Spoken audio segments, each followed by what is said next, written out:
This is the Creative Market Free Goods Roundup for the week of February 2nd, 2015. As usual, there are 6 different free goods this week, but they are free this week only. So if when you watch this video, any of these items look like something you might have use for, be sure to pick them up this week. The download links are in the description. First up is Pastel Colors Photoshop Actions. This is a set of 15 different Photoshop actions, both for Photoshop, which I have open right here, and also for raw processing within Photoshop. So if you prefer to work in raw and apply your effects there, it does include actions for that as well. And something to note here, I'm pretty darn sure that these were given away for free as Lightroom presets previously, but these are for Photoshop. So if you prefer the workflow of Photoshop over Adobe Lightroom, then these might come in really handy for you. And I should also note that the photo used here is from a really cool website called Unsplash. It's unsplash.com. If you're looking for royalty-free images, it's a really great spot to find them. I tend to use them all the time on stuff like this. So I'm just going to scroll through all the different options included in this set. I went ahead and just ran them all, and then I saved them in my layers palette here, so it'll be a lot quicker for me to go through them all. And if you're not too familiar with using actions in Photoshop, just make sure your actions window is open. Go to Window and then Actions. It's right near the top here, and then click on this down arrow with the 4 lines, and then go to Load Actions. It's right near the middle here.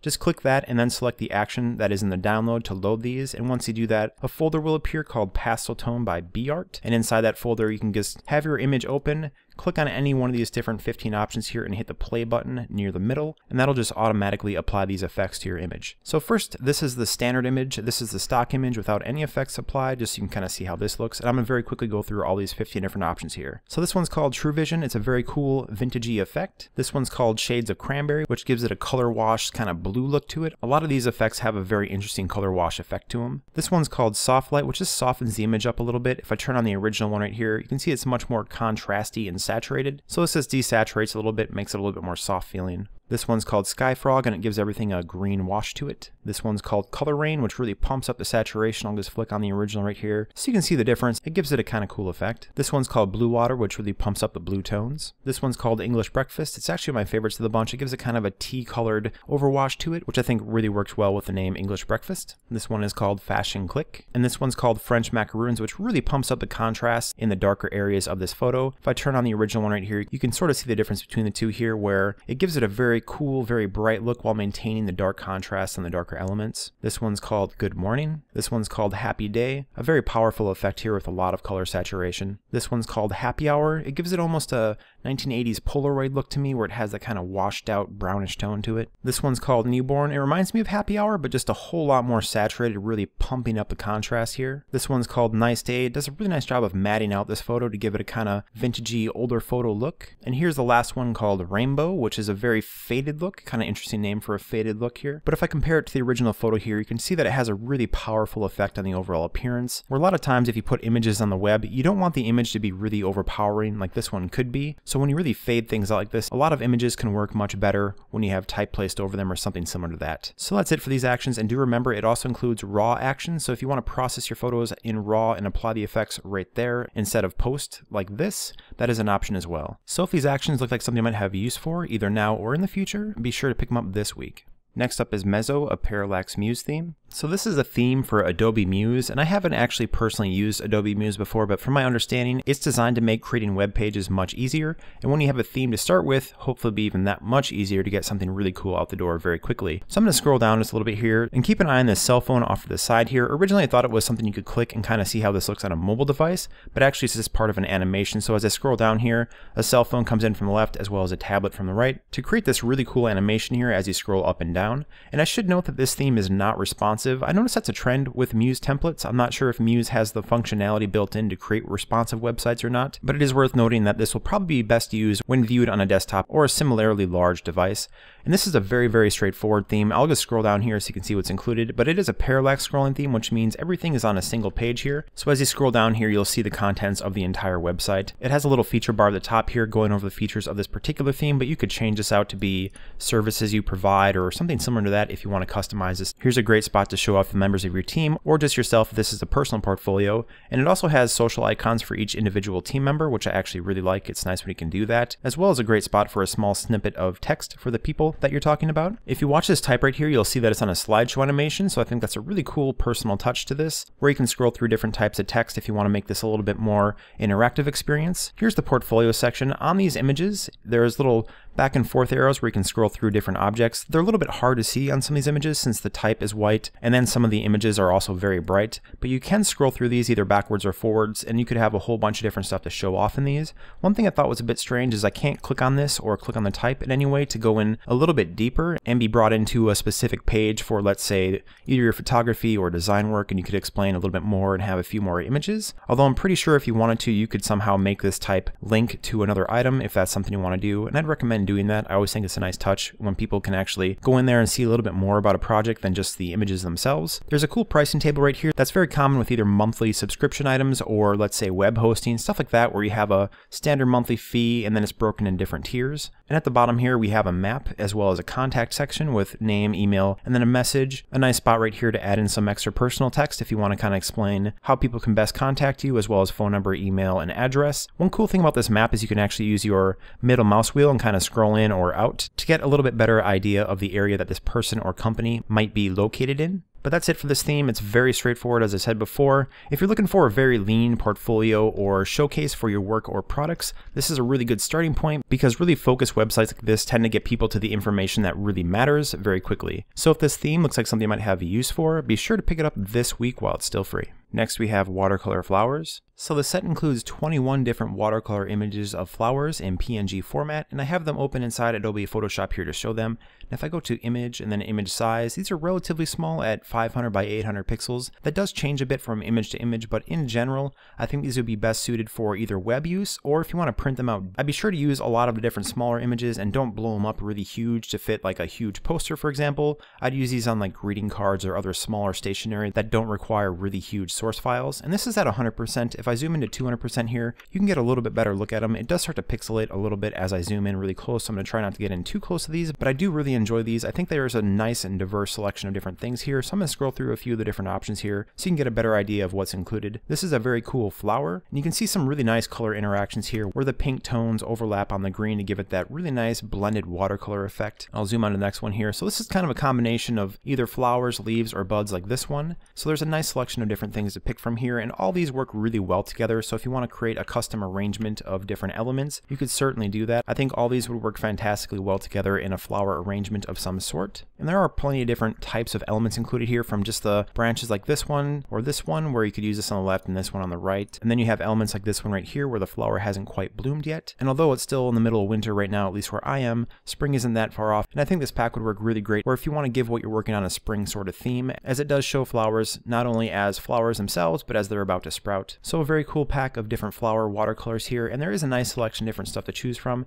So be sure to go in there and check out all of them. There are 21 in total, so that's quite a few. So if you think you'll have use for these either now or in the future, perhaps when spring rolls around, be sure to pick them up this week while they're still free. Next up is Everly, a handwritten font. This font is provided in an OpenType font format, and I have it open inside Adobe Illustrator here to show it. And one thing to note, the font is called Everly, but when you actually install the font, it'll be shown under SLM Everly. So if you're looking for it under the E's, when you install it, check out the S's. I had to spend a little bit of time figuring that one out. And I typed out all the letters here in lowercase as well as uppercase, so it does include both of those, as well as all the numbers are included, and there's a very small handful of special characters. I have the glyphs open right here so you can kind of see what's included here. For the most part, it's just the basic numbers and letters in both uppercase and lowercase, and then just a few special punctuation symbols like exclamation marks, ampersands, as well as an @ sign. If you need to use this for a European character set, it probably won't be too hard to modify this using the included apostrophes, etc. But as it is right now, it's just the basic English characters. So I'm going to zoom in a little bit closer on these letters so you can get a better look at them. And I think this is a very cool font. It's perfect for anything that you want to have a very handmade feel that has a very lighthearted feel as well. This isn't too hard or overbearing. It looks like it'd be perfect for handmade greeting cards or invitations, stuff like that, where you really want to give what you're working on a very personal and handmade sort of touch while still having the ease of using an actual font. So I typed out free goods roundup right here so you can see how this looks when it's actually used in a sentence.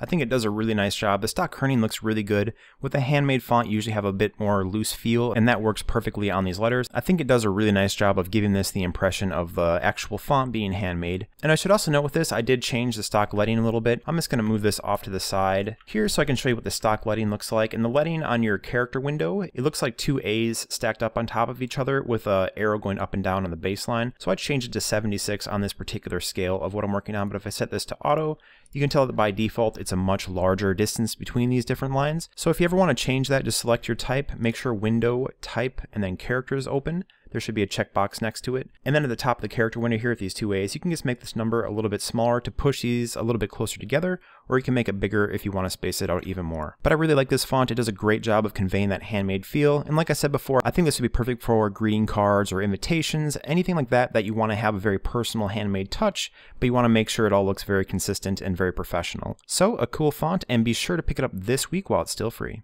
Next up is Gig Poster Pack. These textures are provided in EPS, Illustrator, as well as Photoshop formats, and I have them open inside Adobe Illustrator here to show it. So when you open up these textures, if you look at the Layers palette, and that's under Window and then Layers, if you don't have it open already, each of these textures is on its own layer, so I'm going to scroll through up and down really quick just so you can see those. Now I'm just going to flip these on and off so you can get a better look at all the textures that are included with this pack. And according to the description of this pack, all these textures were made by actually screen printing them, so that's kind of a cool little bonus of how these were made. I'm not sure if they were just made through a deliberate texture burned into the screen and then pulled, or if they're just dirty screens or well-used screens that when you pull through them you get some really cool textures going on. And I'll zoom in a little bit closer on these so you can see what these look like really up close. This one in particular has a lot of very triangular shapes with it. I'm going to go to the next one here, which is the much larger one, and these shapes are a little bit more organic in their nature. I'll zoom out a little bit more here. When it comes to really big textures like this, I tend to really enjoy using these on a simple background. Maybe even this texture can be the main background shape, where let's say you have a flat blue and then you make this texture just kind of overlapping it in either a darker or lighter color to give it just that little bit more interesting look to it. When it's very tonal, it's still very subtle to the overall appearance of whatever you're working on, but it gives it a really cool look. So I'm going to keep on scrolling through these bottom four here. So there's a pretty nice selection of textures here overall,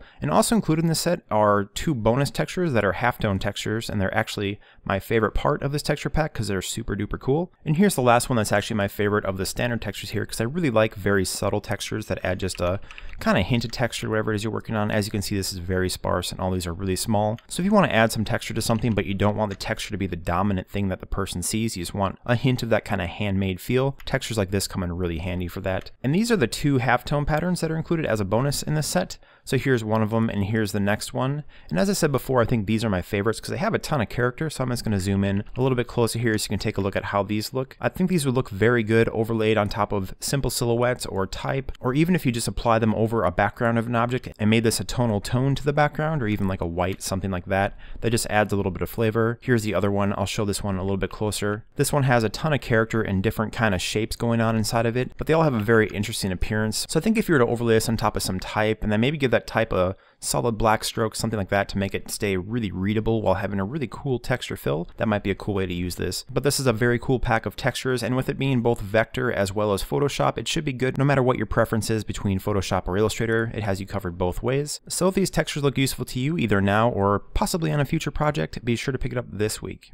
And last up we have Let Me Be Your Valentine Vector Pack. This is a very cool set of Valentine's Day themed vectors, and it does also include PNGs or JPEGs in case you prefer to work that way, but I have them open inside Adobe Illustrator here to show it. And there's actually a very nice and diverse selection of different elements here to choose from, and with Valentine's coming up really soon, I think this pack might be useful to a whole lot of people who want to custom make their own Valentine's cards to make them a little bit more personal. So here's the first page I have open. Something to note here, the type on these isn't live, and in many cases it's actually knocked out of these elements. So let's say I move this Love You flower right here over this other heart. You can actually see that heart poking through. I think it's actually kind of cool where you could create some really nice layering effects, or if you want to apply these onto, like, let's say a paper texture or something similar, that the texture would actually show through. So I think that's actually a pretty cool bonus. And although you can't edit the type, I don't think that's really a huge problem here, since all the type here is really well suited for the Valentine's theme. And if you want to customize the type further, maybe add in some names, stuff like that, you should be able to find similar fonts out there on websites like Font Squirrel or Creative Market, where you can go ahead and customize it that much further.